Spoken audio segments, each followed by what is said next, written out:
네, 안녕하세요. 11월 3일 수요일 새벽기도에 시작하겠습니다. 기도드리겠습니다. 은혜로우신 우리 아버지, 또 간밤에도 우리에게 평안한 잠을 주시고 또 새날을 시작하게 하신 거 감사합니다. 이제 11월, 12월 2달 동안에 우리 마음의 영적 대각성이 일어나서 우리 주변에서 부흥의 역사들이 일어나며 하나님의 은혜를 맛보며 기쁨을 누리며 많은 사람들에게 복음을 전하며 가정과 교회가 부흥하는 이런 놀라운 역사가 일어나게 하여 주옵소서. 오늘 이 아침도 주님 앞에 의탁하며 예수님의 이름으로 기도드리옵나이다. 아멘. 네, 찬송가 176장입니다. 주 어느 때 다시 오실는지 176장입니다. 예전 찬송가는 163장입니다. 주 어느 때 다시 오실는지 아는 이가 없으니 등 밝히고 너는 깨어있어 주를 반겨 맞으라. 주 안에서 우리 몸과 마음이 깨끗하게 되어서 주 예수님 다시 오실 때에 모두 기쁨으로 맞으라. 주 오늘에 다시 오신다면 부끄러움 없을까.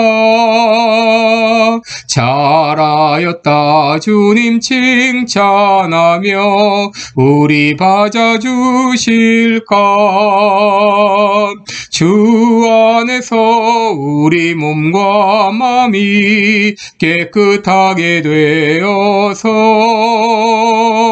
주 예수님 다시 오실 때에 모두 기쁨으로 맞으라.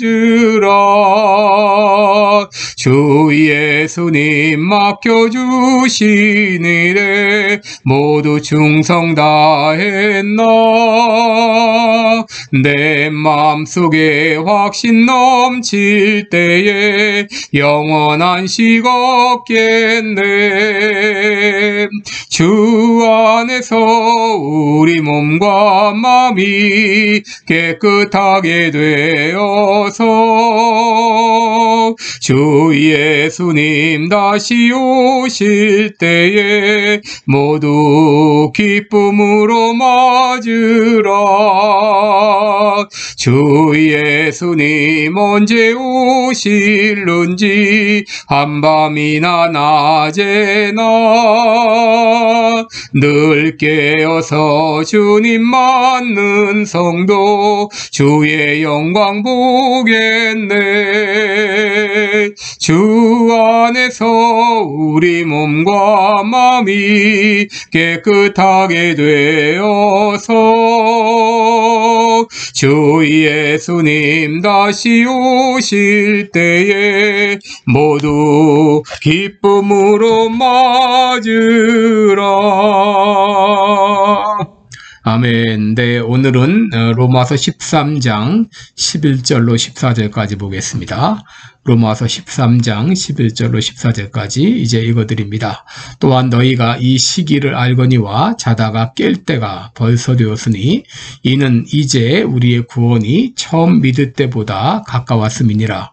밤이 깊고 낮이 가까웠으니 그러므로 우리가 어두움의 일을 벗고 빛의 갑옷을 입자.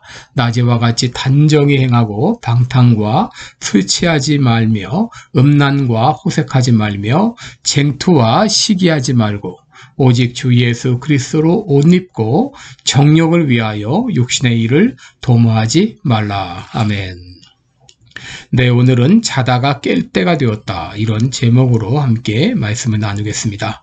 여러분, 때로 어린아이들에게 철부지라 그런 말을 할 때가 있습니다. 여러분, 이 말은 절부지에서 왔다고 합니다. 이 말은 절기를 모른다, 때를 모른다 그런 뜻입니다. 다시 말해서 살이 분별력이 없다는 말인데요. 반대로 철들었다는 말은 살이 분별력이 생겼다고 말할 수 있습니다. 여러분 영적으로도 철부지들이 있습니다. 영적 살이 분별력이 없는 사람들을 말합니다. 고린도전서 2장 14절에 보면 육에 속한 사람은 하나님의 성령의 일을 받지 아니하나니 저에게는 미련하게 보이며 또 깨닫지도 못하나니 이런 일은 영적 의로라야 분변함이니라. 다시 말해 육신에 속한 사람은 영적 분별력이 없는 사람이다 라고 말할 수 있습니다. 반면 신령한 사람은 모든 것을 판단하나 자기는 아무에게도 판단을 받지 않는다 라고 말했습니다. 이 신령한 사람은 영적으로 철이 든 사람이다 라고 말할 수 있을 것입니다. 여러분 우리가 영적인 사람이라면 지금 내가 처한 시기가 어떤 시기인지 시대를 분별할 수 있어야 됩니다. 마태복음 16장 1절 이하를 보면 바리새인과 사두개인들이 와서 예수님의 시험에서 하늘로서 오는 표적 보이기를 청할 때에 예수님은 너희가 날씨는 분별할 줄 알면서 시대의 표적은 분별하지 못하느냐 하면서 그들을 책망하셨습니다.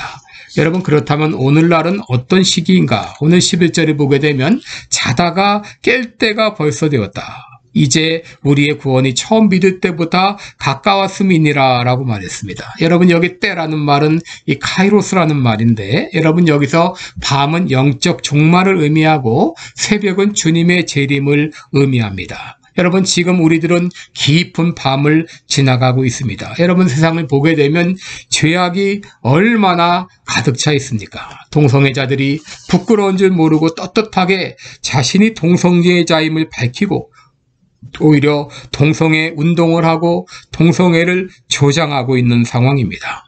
여러분 캘리포니아에 있는 대학 기숙사에서는 남녀가 옷을 벗고 자유롭게 샤워를 허용하는 그런 세상이 되었습니다. 거짓이 난무하고 정의가 사라지고 사기꾼이 득세하는 세상입니다. 여러분 이 종말의 징조가 너무나 분명히 보입니다. 사도 바울은 우리의 구원이 처음 믿을 때보다 가까웠다. 이제 주님 오실 날이 다가왔다고 말하고 있습니다. 12절에서는 밤이 깊고 낮이 가까웠다라고 말합니다. 밤이 깊어지면 곧 새벽이 오듯이 주님 오실 날이 다가왔다고 하는 것이죠. 베드로전서 4장 7절에서도 만물의 마지막이 가까웠다라고 말합니다. 또 데살로니가전서 5장 1절 이하를 보면 형제들아 때와 시기에 관하여는 너희에게 쓸 것이 없음은 주의 날이 밤에 도적같이 이를 줄은 너희가 자세히 알미라.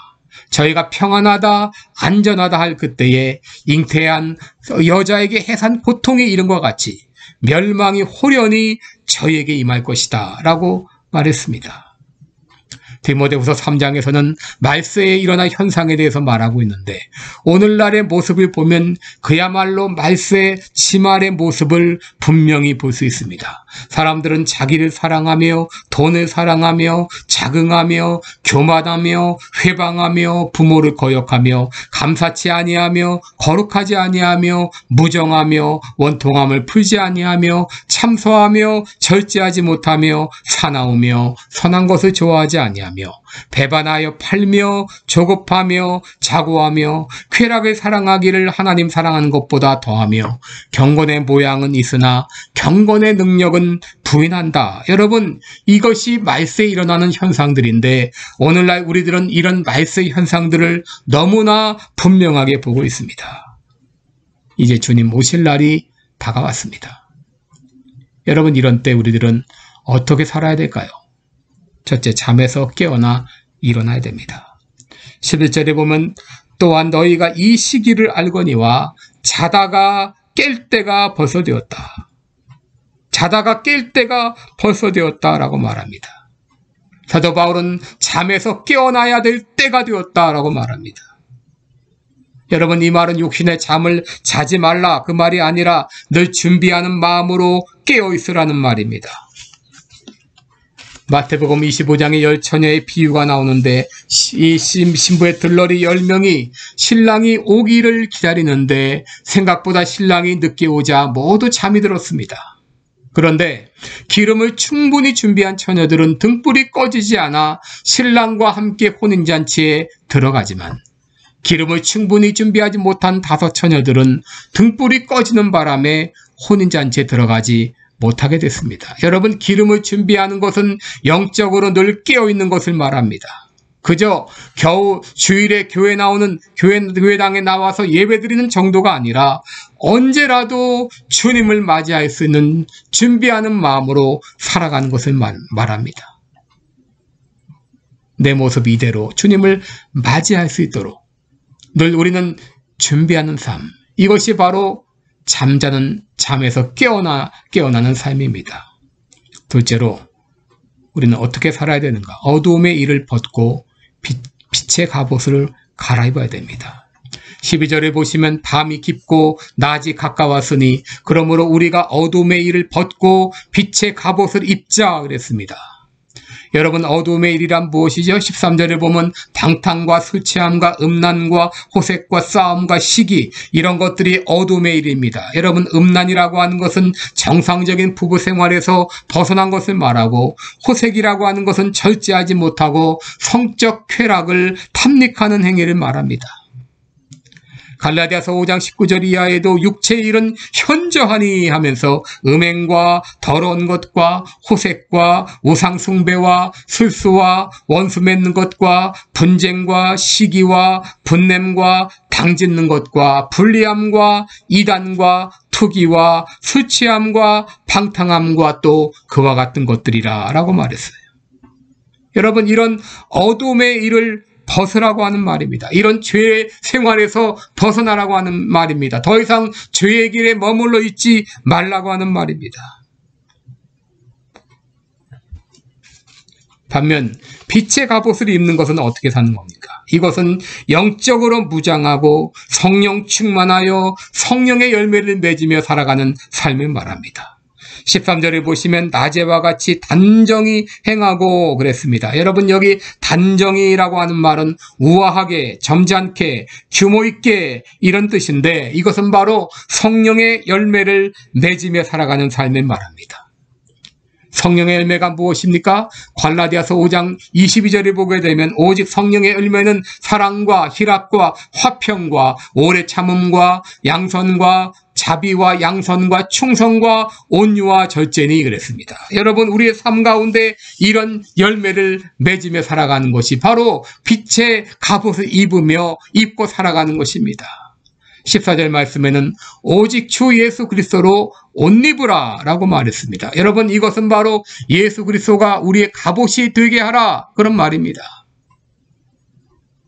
여러분, 우리가 영적 싸움에서 승리하려면 예수 그리스도로 무장하지 않으면 안 됩니다. 예수 그리스도로 전신갑주로 무장해야 우리가 영적 싸움에서 승리하며 늘 준비된 삶을 살아갈 수 있습니다. 여러분, 그런데도 아직도 철 모르는 교인들이 때를 분별하지 못하고 어린아이처럼 울고 불고 또 자기 마음대로 안 된다고 땡깡 부리고 아니면 향락에 빠져 방황하고 있는 것은 아닌가요? 여러분, 오늘날 교회에서 싸움이 웬 말인가요? 여러분, 이제 우리가 자다가 깰 때가 되었어요. 주님 오실 날이 다가오고 있습니다. 이제 우리는 어둠의 일을 벗고 빛의 갑옷으로 갈아입어야 되겠습니다. 전신갑주로 무장하고 악한 마귀의 괴계를 물리쳐야 되겠습니다. 예수 그리스도로 옷 입고 육신의 일을 벗어버려야 되겠습니다. 이 시대의 파수꾼으로서 복음 전파의 사명을 다해야 되겠습니다. 그리고 늘 기도 가운데 깨어 있어야 되겠습니다. 오늘 하루도 또 우리 남은 생애 동안 정신 차리고 주님 오실 날 그날을 준비하며 영적으로 무장하여 깨어 살아가는 여러분 되시기를 축원합니다. 기도하겠습니다. 은혜로우신 우리 아버지, 지금은 정말로 자다가 깰 때가 되었습니다. 주님 오실 날이 점점 다가오고 있습니다. 아버지, 우리가 이 시기를 잘 분별하게 하시고, 그리고 이 시기에 우리가 어떻게 살아야 될지를 깨닫고 깨어 살아가는 우리들, 영적으로 무장하며 살아가는 우리들 되게 하여 주옵소서. 오늘 하루도 주님 앞에 의탁하며 예수님의 이름으로 기도드리옵나이다. 아멘. 네, 오늘 하루도 또 힘있는 하루가 되시기 바라고요. 12월 마지막 날까지 이제 영적인 부흥을 위해서 기도해 주시기 바랍니다. 우리 개인의 부흥과 또 가정의 부흥, 교회의 부흥과 더 나아가서 이 나라의 부흥의 역사가 일어나기 원합니다. 여러분 계속 기도해 주시기 바랍니다. 고맙습니다.